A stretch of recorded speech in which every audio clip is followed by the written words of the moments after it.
तो भाग 3 में आप सभी का स्वागत है एक बार फिर से। चर्च यहाँ का पुराना, और ये शायद अभी भी चालू है, अंदर जाके देखते हैं। तो ये पोर्तुगीज़ के समय का चर्च है जो कुछ आज भी शायद चालू है। जाकर देखते हैं अंदर कुछ तो चीज़ें हैं जो दिख रही हैं और बहुत सारे लोग विज़िट करने भी आते हैं। तो बहुत ही बड़ा, और अभी इसको शायद मेंटेनेंस की ज़रूरत है और मेंटेनेंस का कार्य भी चल रहा है अलग अलग चर्चेज़ में यहाँ पे, ताकि एक टूरिज़्म स्पॉट की तरह इसको डेवलप किया जा सके। और ये बहुत समय पुराना है। तो अनय पहली बार चर्च में एंटर कर रहे हैं, तो पूछ रहे थे ये क्या होता है, क्यों होता है। तो हमने बताया इसको कि ये एक तरह से जैसे हम लोगों को टेंपल जाना होता है, तो क्रिश्चियन लोगों को यहाँ आना होता है, प्रेयर होता है यहाँ। तो ये सारी चीज़ें आज पहली बार अनय ने अनुभव किया। इतना ह्यूज स्पेस जो इस चर्च में है, और ये हमेशा ओपन रहता है। तो फिर इसके बाद हम यहाँ अलग अलग जगह पे कुछ पेंटिंग्स भी लगी हैं बहुत पुरानी, और अनय देखकर बड़ा आश्चर्यचकित है। इतना बड़ा साइज़ जो इसका ऊंचाई है वो देख के वो दंग रह गया। तो बस हम यहाँ से अब निकलेंगे और हमें आगे बहुत सारे बीचेस हैं, जालंधर बीच है, अलग अलग बहुत सारे बीचेस हैं, वहाँ जाके देखना है। क्योंकि उतरने से तो रहे वहाँ बीच में, क्योंकि वहाँ का एटमॉस्फेयर जो है अभी उतरने जैसा है नहीं, तो इसीलिए तो वो वहाँ ऊपर वो एक पार्ट है। यहाँ सनसेट पॉइंट्स हैं, यहाँ साइड में गार्डन है, तो अच्छा खेलने के लिए बच्चों के लिए एक अच्छा स्पेस है।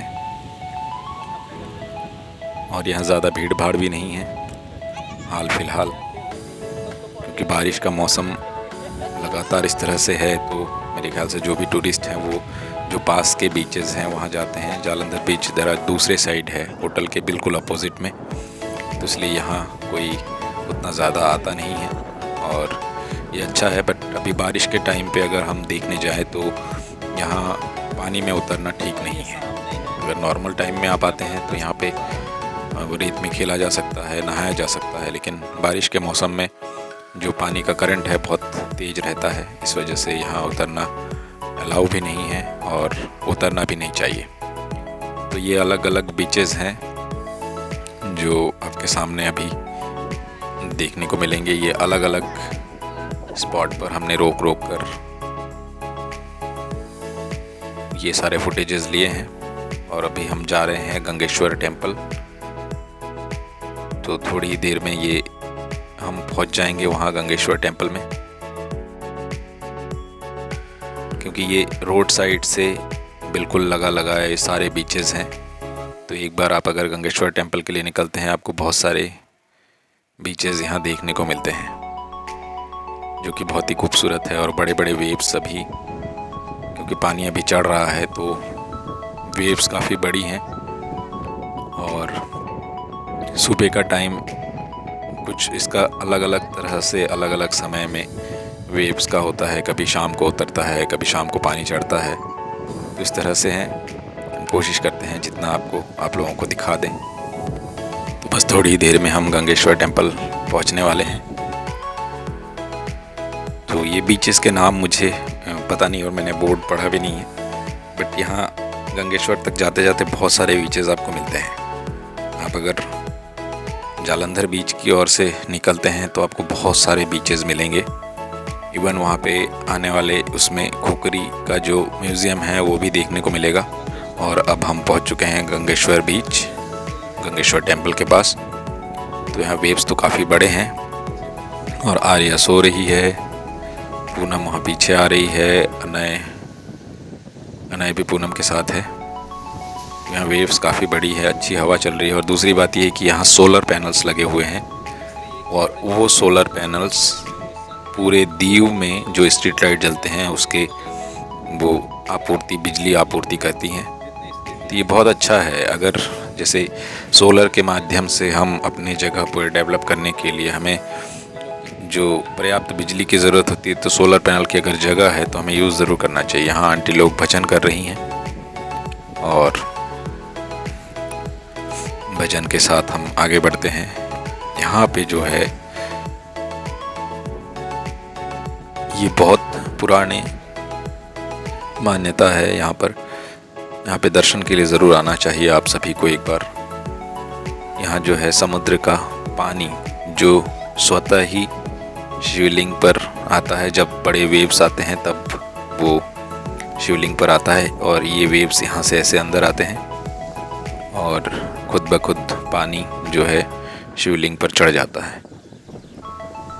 तो ये और दूसरे समय जब पानी चढ़ा हुआ रहता है तो ये लगभग बड़े बड़े वेव्स, जहाँ भी लोग खड़े हैं यहाँ खड़े होने की स्थिति नहीं रहती है,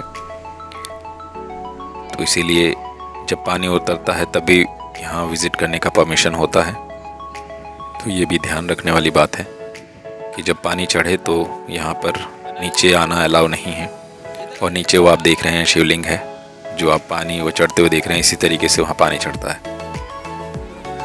तो बस हम वेट कर रहे हैं अनय जाए वहाँ, वो लोग हटें, फिर इसके बाद हम लोग जाएंगे। अनय तो जाकर आ भी गए। अनय को बड़ा मज़ा आ रहा है। और होता है कई बार आप जब बच्चों के साथ जाते हैं उनको नई नई चीज़ें जानने को सीखने को मिलती हैं, और ये तो संस्कार वाली चीज़ें हैं, ये ज़रूर सिखाना चाहिए, बताना चाहिए बच्चों को, क्योंकि आने वाली जनरेशन में पता नहीं बहुत सारी चीज़ें हमें सिखाने की ज़रूरत है।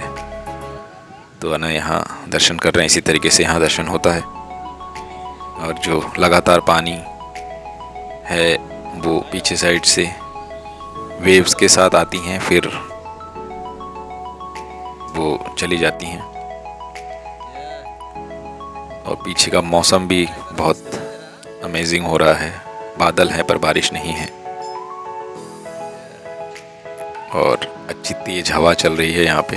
हमने सोचा यहाँ थोड़ा फ़ोटोशूट किया जाए, तो हम अभी फ़ोटोशूट के मूड में हैं। बस आर्या उड़ गई है, तो थोड़ी देर में हम वापस लौटेंगे होटल, क्योंकि काफ़ी समय हो गया है, इनको भूख भी लगाई है। तो बस थोड़ी देर में हम लोग अब निकलने ही वाले हैं होटल के लिए। यहाँ एक केव है, वो पता नहीं किस जगह पे है, बट वहाँ से वॉक करके वो केव्स के अंदर जाना पड़ता है। बट बच्चों के साथ अभी जाना पॉसिबल नहीं है, वरना हम ज़रूर दिखाते। वहाँ गाड़ी स्टॉप करके आपको करीब 400-500 मीटर आपको वॉक करके जाना होता है। तो बस हम होटल पहुँच चुके हैं, और यहाँ हम प्रेमजीत सर के साथ उनके एक मित्र के होटल हैं, वहाँ पे आए हुए हैं।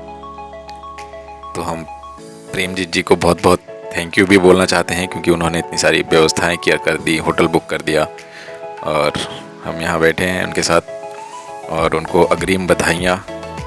उनको कुछ अवार्ड के लिए नाम मनोनीत किया गया है। तो हम बस गली से होते हुए जा रहे हैं, और वो मुझे वापस छोड़ रहे हैं, क्योंकि उनका घर भी इसी क्षेत्र में आता है। और ये जो मुख्य गली है यहाँ पे, इसमें सभी बंगलोज हैं।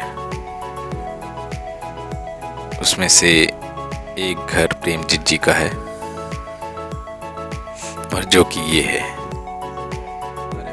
तो ये कई सारे सीरियल्स में भी ये घर को दिखाया जा चुका है। और अब हम बाहर निकले हैं, तो ये INS खुकरी रात में इस तरह का परिदृश्य दिखता है। तो अगर वीडियो पसंद आया हो तो लाइक शेयर कमेंट ज़रूर कीजिए, और दूसरों से शेयर करना ना भूलें। बहुत बहुत धन्यवाद। इसी तरह चैनल पर प्यार देते रहिए, और इसी तरह नए नए जगह पे हम एक्सप्लोर करते रहेंगे। धन्यवाद। नमस्कार।